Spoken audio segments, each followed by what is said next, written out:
Again, everybody, here we are once again, and by we, I mean me. I'm all by myself in this room. So anyway, what we're going to talk about today is how the United States, how the American colonies created their own distinct culture, and what were some of the things that were happening during this time. And this will have to deal with analyzing the influences that contributed to the development of a distinct political, religious, and social culture in the British colonies before the American Revolution. And this corresponds with sections 2.3.I or 1 and 3.2.1 in your AP guide. So, as you can, well, let's go back. I don't want to spoil that surprise right now. But as you can imagine, the British colonies have been going on now. At this point, we're going to talk about the 18th century, the early 18th century to about the mid 18th century. So we're going to cover about a time span of about 1690 or so until about 1750 or 1760. And by this time, when we talk about 1700s, the British colonies have been going on for over 100 years, 100 to 150 years. We've had British colonies in North America. So we're talking about 3 generations or 4 generations of English colonials. And these colonials have maintained their English character to a considerable extent. But let's face it, these guys are thousands of miles away from the home country. Many of them had never ever been to England before. And they're living under very different circumstances that many of their English contemporaries were living under. So it is only natural that they're going to develop their own cultural characteristics, their own social characteristics, their own ways of politics, their own religious beliefs to a certain extent. Yes, it is true that there were many very relatively conservative elements, in the British colonies at this time that persevered to maintain their traditional English character. But a certain amount of change over a span of 100 years is understandable. If we were to go back in time to 1914, we'd be looking at a somewhat different world. There would be very different technologies, and there would be very different interests and points of view and ideologies and things along those lines. That things that we're used to that didn't exist in 1914, and things that don't exist today because they've faded away since 1914. Well, the same holds true for for British colonists in the New World in 1700. So now, first, I want to talk about some economic characteristics that were happening at this time. And talking about the economics is great fun for me because it gives me an opportunity to delve into one of my favorite things ever, and that is charts and graphs. I love charts and graphs. So when we take a look at this, we take a look at the economics of the time. One of the things that we're seeing, these colonies, of course, we have 100 years worth of development happening here, and these colonies have been hugely productive and hugely profitable for Britain, for the homeland, I guess you could say. And it has been hugely popular and wealthy and profitable for individuals who've invested in this land, especially those people who came first. Those people who came and were able to establish themselves, that first generation. There was plenty of land to grab. There was plenty of access. They were creating the markets that they were developing at this time. They're the first guys there. They got the worms, so to speak. And as this first generation gets more and more, powerful and more vested in the economy of the time, then they endeavor to keep it and hold on to it. So what we start to see in the 18th century is a growing economic divide that is happening among the colonists. Whereas some colonists have a tremendous amount of wealth, and other colonists are doing away with a lot less. So these are a couple graphs to discuss a little bit the economic status of American colonists or of American colonists at this time. Here we have a graph that shows. Let me move this down. This is from. Now look, when I look at these charts, there's a couple things that I want to see. I don't want to just see a chart. I want to know where this chart came from, because anybody can put together a chart. Anybody who can do an Excel sheet can put together a chart. I don't want some generic chart. I want a chart from somebody who knows what they're doing.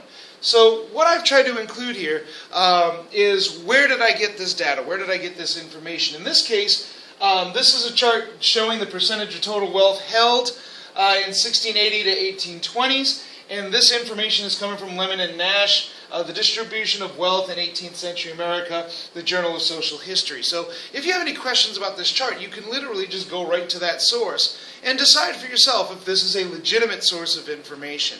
It's very responsible if you're going to use charts and graphs in your projects to do this. It's also very important that when you're using charts and graphs to make decisions, to make historical decisions especially, life decisions, you want to know where that information came from. So, moving along here, this is, of course, percentage of total wealth, 1680 to 1820, and the two variables that I'm looking at here is the wealth held by the richest 10% and the wealth held by the poorest 60%. And, of course, we would expect in a totally equal society that the richest 10%, in a totally equal society, you would have a richest 10%. But the richest 10% should hold probably a little bit more than 10% of the wealth. If they're wealthy, then they probably should have maybe 20% of the wealth. Whereas the poorest 60%, in an equal society, of course you wouldn't have a poorest 20%, so in an equalized society, 60% of the population should hold 60% of the wealth. And of course that's not how it works out. And never has, So here we take a look and we can see that the wealth held by the poorest 60% over the span of this 100 years or so is going to decline significantly, from 40% of the wealth to a little over 15% of the wealth by 1800. And where is that wealth going? I mean, their wealth is being produced. Where is it going? Well, it sure looks like it was going largely to the richest 10%. Somewhere along 1760, so about the time that the French and Indian War breaks out, there was a parity of wealth, but after that point, we actually start seeing where the richest 10% actually hold a higher level of wealth than the poorest 60%. What might be some consequences of this? How do you suppose the poorest 60% are going to feel about this? And you can take a look at Howard Zinn and the People's History, which you've been given, and take a look at some of the analysis that he does on this and some of the history that's related to the economic inequality. We can also see from this graph here, this is wealth held by the richest 10% of the population. I'm getting this from the social structure of revolutionary America.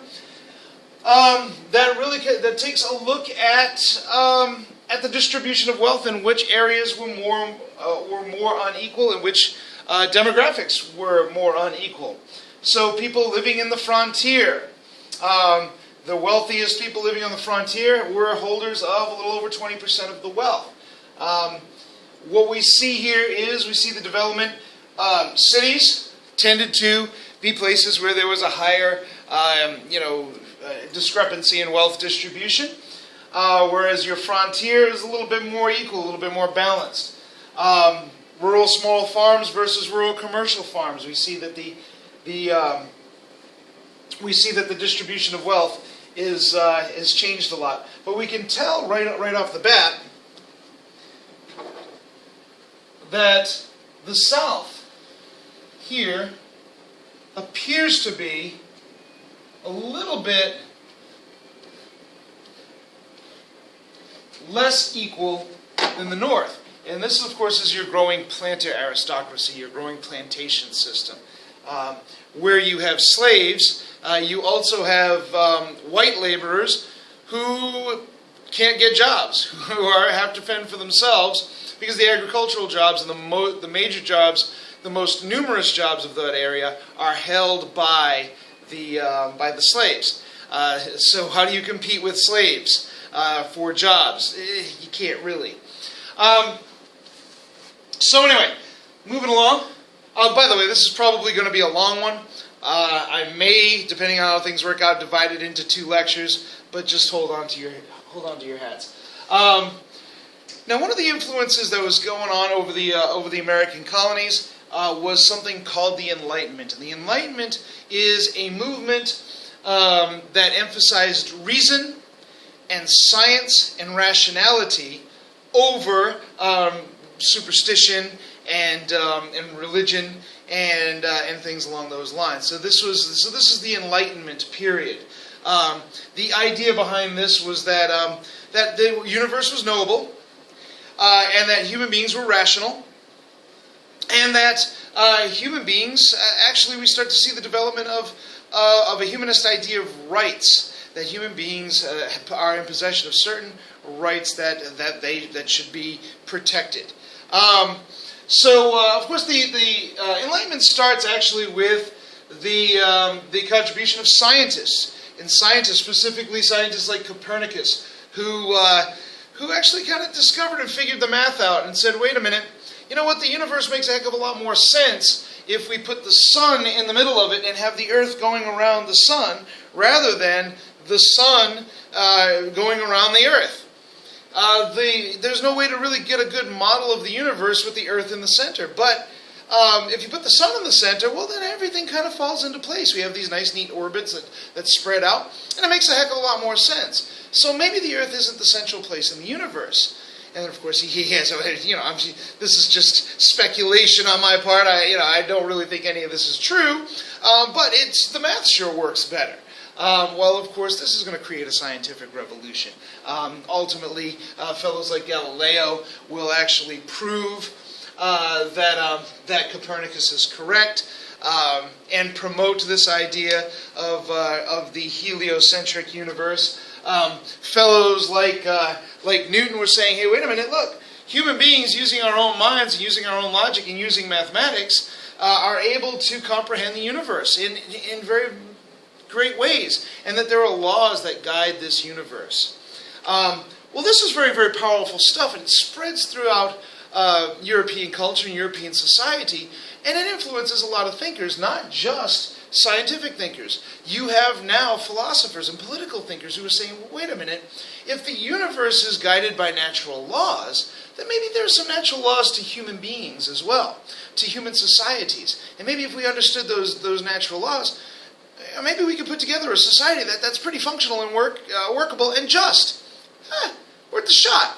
So some of these, and probably the most important for our purposes, is this fellow here, John Locke. There are many others. There are many other thinkers of this time, some more radical than others. And John Locke had some very interesting ideas. Now he wrote he believed that human beings were rational, and that there was a reasonable process to understanding the universe.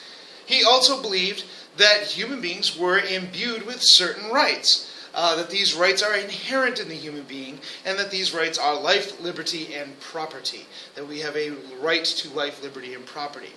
And that what human beings have done, is that we've established governments in order to preserve those rights, in order to protect our rights to life, liberty, and property. That he kind of pulls this Hobbesian idea that what we have done is with governments is that we've entered into a social contract. We will give the government power to regulate our lives to a certain extent. We consent to that. At the same time, the government ensures that our rights are protected as citizens. And we have this social contract.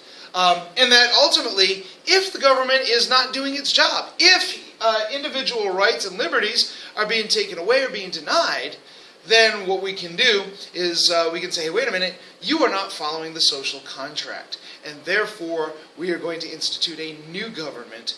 Does this stuff sound kind of familiar? Remember these ideas. We're going to be hearing about them again very soon. So this is some Enlightenment ideas. And these ideas are going to have a profound influence over our founding fathers and a profound influence over us today. Another very interesting part of American society, and a lot of this had to do with religious beliefs, as a matter of fact, especially among the Puritans of New England. Among Puritans in New England, it was very, very important for people to be able to read the Bible. They were to read it themselves. And therefore, Puritans and separatists in the New England colonies promoted literacy. They promoted education. Consequently, about 85% of men in New England could read, which was really impressive. Overall, the literacy rates for the colonies were about 50% of men and maybe about 40% of women were literate, but it was much, much higher in New England. Well, with a higher number of people who were able to read, combined with cheaper access to paper, it actually gave birth to a nifty new innovation, the weekly newspaper. And these weekly newspapers became a significant political influence in the colonies. And don't forget, another one of the influences in the colonies is they were very far away from England. So for the most part, the English colonists were running themselves. It was self-rule. So you have, and one of the ways that they communicated their ideas to each other is through these newspapers. Now, this wasn't freedom of the press yet. This wasn't, because if you said something against the government, you could be put in prison, you could be jailed.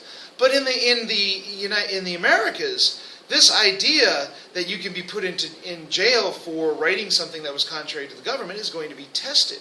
It's going to be tested in 1735 in what became known as the Zenger case. And this was a case that had to do with a fellow by the name of John Peter Zenger. John Peter Zenger was a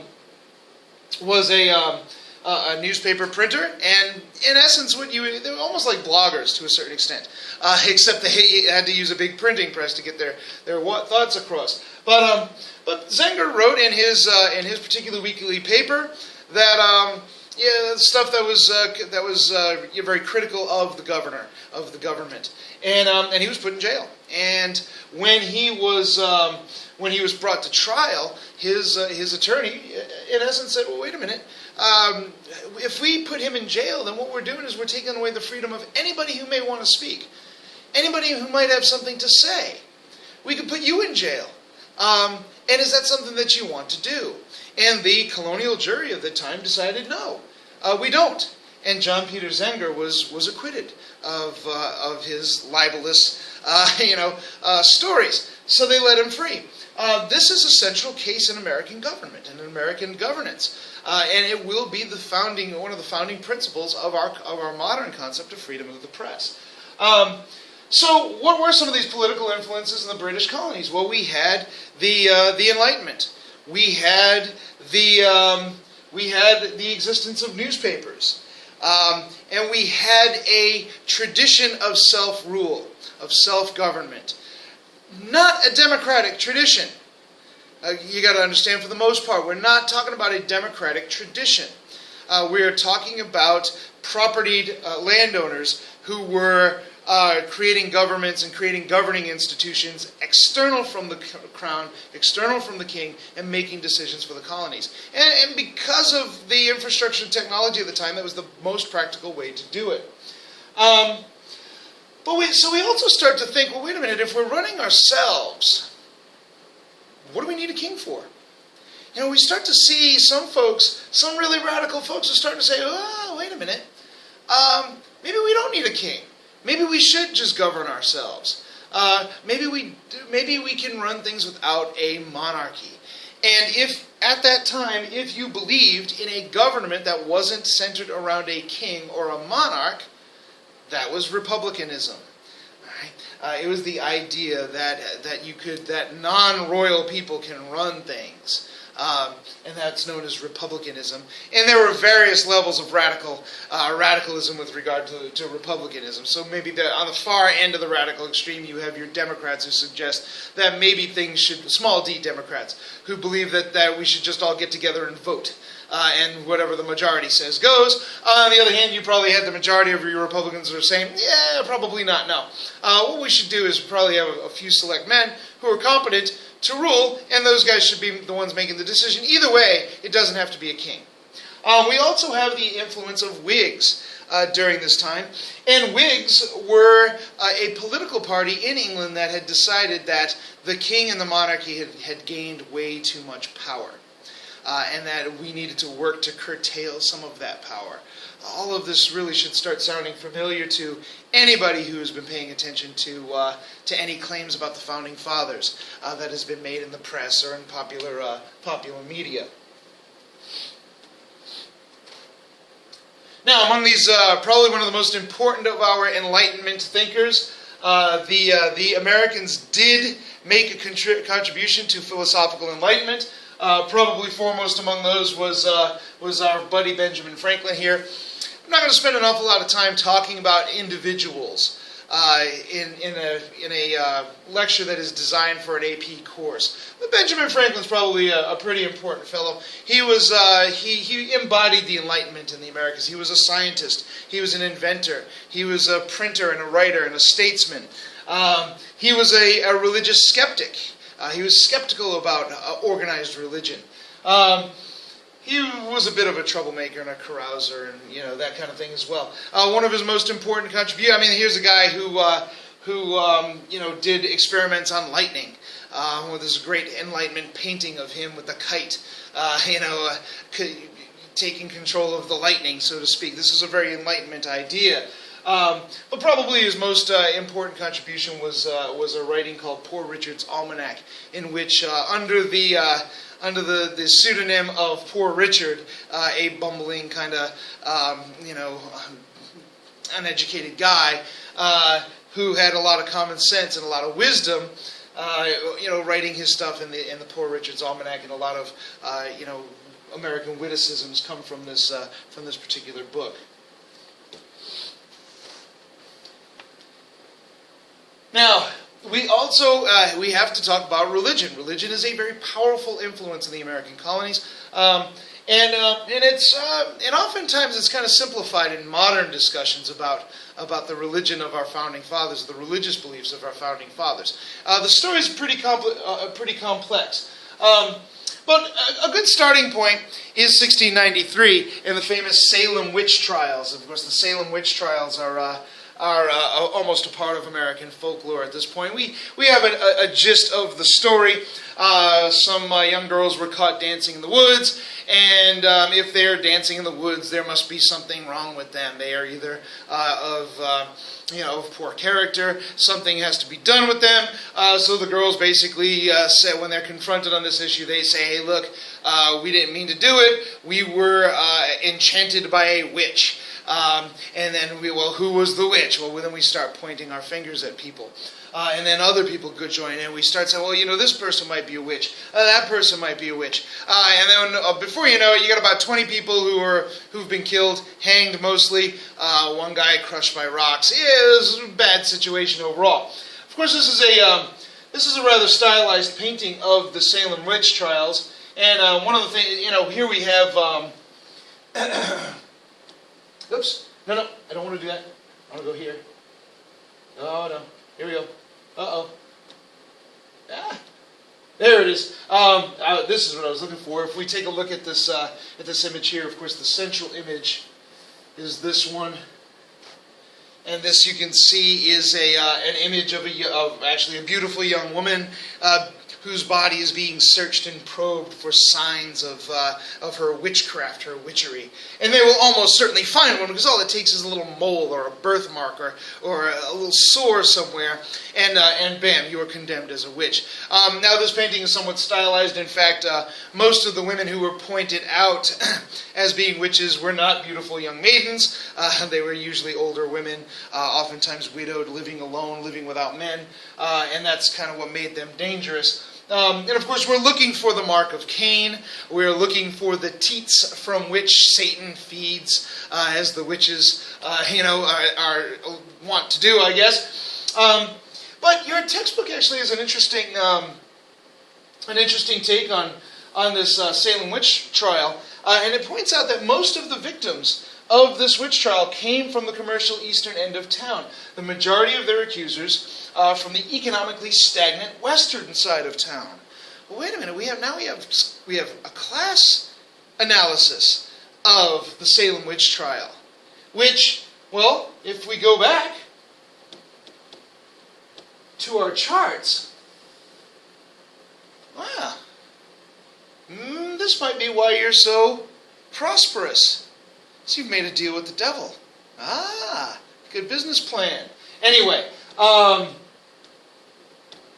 it's an interesting analysis, and there are many analyses of the Salem witch trial. The bottom line is that this, regardless of the underlying causes, whether it was class resentment, or whether it was, as one analyst suggested, that maybe there was a fungal growth on their rye bread that caused them to hallucinate, and whatever the analysis is, religion was certainly a central theme here, and religion is going to play a central theme in American politics, in American culture, for quite some time.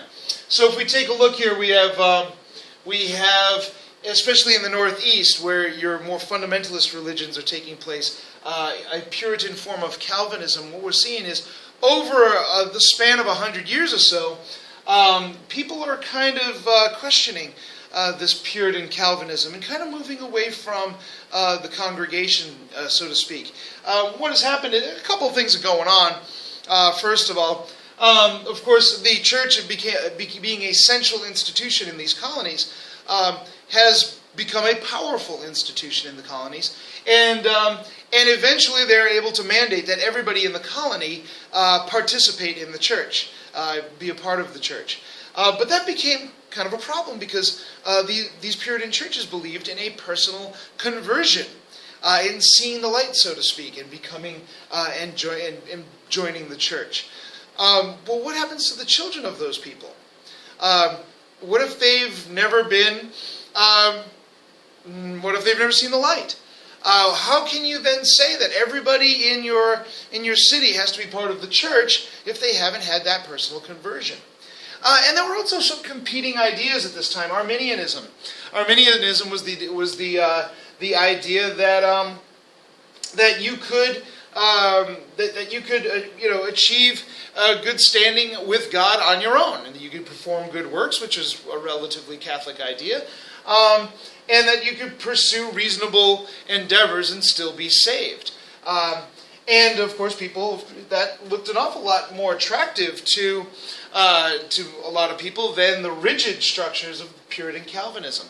You had Congregationalism, which was a church organization. They were Puritan Congregationalists, in which the congregation got together and decided the rules of the church.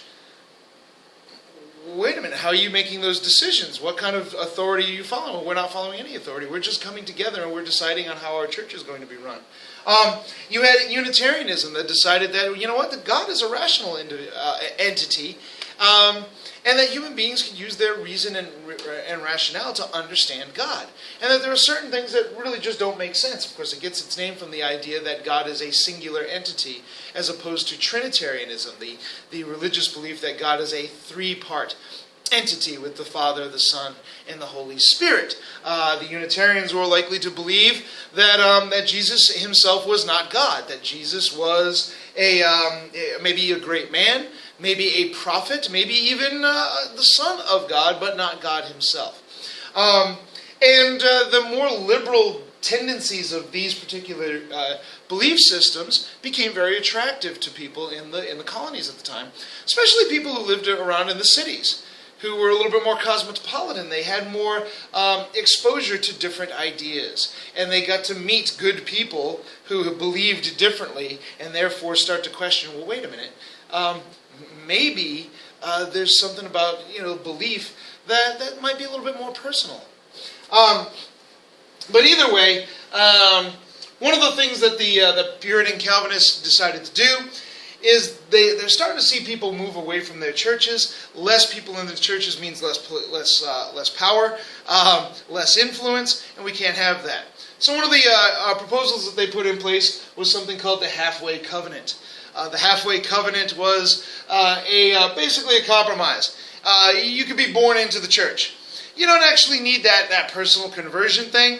The personal conversion, the seeing the light, is a good thing. But if mom and dad have already done that, you're good. You kind of get grandfather. You're a legacy. You get legacied in. Good for you. And of course, the goal was to keep people in the congregation. The only thing that you could not do is receive communion, and that was about it. So, but being a part of the church conferred certain advantages. This was a central institution in the colonies. So being a part of the church also meant that you had access to other benefits, market access, networks, working networks. So being a part of the church was a benefit. And finally, one of the great influences that comes out of this time period was the Great Awakening. And this was, people during this time, something like 1 in 5 of them really didn't belong to any particular. Didn't belong to any particular church. There were an awful lot of people who were kind of going their own way, spiritually speaking, and this became a very dangerous idea. So during this time, there were some great speakers, and this would have been a local entertainment. So the traveling preachers would come into towns, and they would start preaching, and they would start giving their speeches. There were congregations, and there were local ministers who started to get into this idea of revivalism and a reawakening of religious power and dynamics in the colonies. And this became the Great Awakening, this reawakening of religious spirit after a waning of religiosity in the colonies.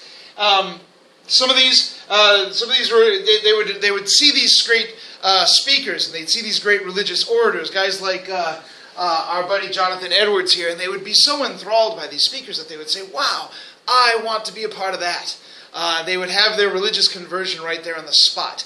And they would convert to whatever the religion was. These were your new lights, your revivalists. And of course, they would go out and they would spread the word and say, "You got to see this guy. You got to see him. And if you see him, you're gonna see the light just like I did. Yay!" These were your new lights. Of course, there were some old lights. There were old lights who were saying, "Oh, these new lights, they're messing everything up." They honestly think that they can just have a personal relationship with God.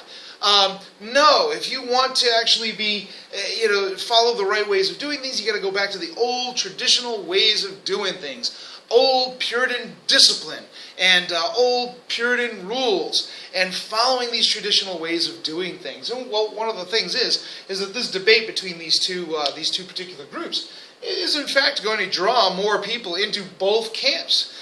So to speak, it will make for a great religious awakening. Of course, we got to do a primary source on Jonathan Edwards, right? Jonathan Edwards was just brilliant. People would come from miles around to see Jonathan Edwards talk. And of course, this is from one of his documents. I believe this is from "Sinners in the Hands of an Angry God." And he says, "You hang by a slender thread with the flames of a divine wrath flashing about it, and ready every moment to singe it and burn it asunder, and you have no interest in any mediator, and nothing to lay hold of to save yourself, nothing to keep off the flames of wrath, nothing of your own, nothing that you ever have done, nothing that you can do to induce God to spare you one moment. You are going to hell, because you are a corrupt soul. And the only chance you might have is if God just simply decides that you are worth saving." That's kind of depressing. But it sold. I mean, people came from all over to see this guy speak, and experience their own religious conversions. It's pretty impressive when you can gain a following by telling people that they're going to hell. You got to be pretty good. But anyway, this was an especial appeal to poor people. Dealing with the privations of colonial life, if you were poor, it was not easy to do. And if there was one solace, it was coming to these preachers and coming to these revival meetings and finding some solace in the religious awakening. Also, we could also kind of take a look at all the rich folks around and say, that person's clearly going to hell, right? And it makes me feel pretty good. Also, it's going to have an impact on traditional congregations in the colonies. Many of these traditional congregations are not going to be able to handle and not going to be able to deal with all of these new religious ideas that were developing at this time. Many of these congregations will be torn apart. Some of them will embrace this new revivalism and grow and flourish. And also, it's going to be an interesting experience for people who were otherwise what we would call unchurched, not a part of a particular organized religion. They would find themselves being attracted to these churches and belonging and becoming part of this particular membership. So this is the Great Awakening. One thing that we have to understand about religion, especially in the colonies, is we have to understand that it was a very dynamic thing. Oftentimes we speak of the Founding Fathers as Christian men, and many of them were. But there were so many variations of Christianity, and the Christian faith in the Americas did not necessarily speak with a singular voice. And we kind of forget that. Our Founding Fathers didn't either. So along the lines with religion is many of the people during this time having to deal with all of these different religious beliefs are starting to say, well, we need to come up with something that is going to help us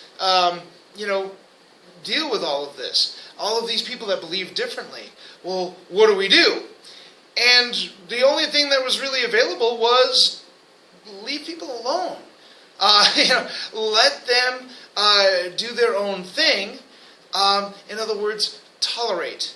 And there was in England a Toleration Act that had been passed. It was hotly contested. It was a hotly contested idea in the Americas. But ultimately, toleration is also a central proposition of the Enlightenment. And many of these religious beliefs that were challenging traditional Calvinism can also tie back to beliefs that came out of the Enlightenment. Individualism in the Armenian idea, rationalism in Unitarianism, the idea of making collective choices in community coming in through congregationalism. This is an interesting blend of Enlightenment ideology and religious ideology. And we're going to have to figure out a way to deal with this. And this is going to be a central issue to our Founding Fathers when they form a new country. So, anyway, that is the end of this. I'm sorry it was a long one. There was a lot to cover. I hope you were able to stick with me.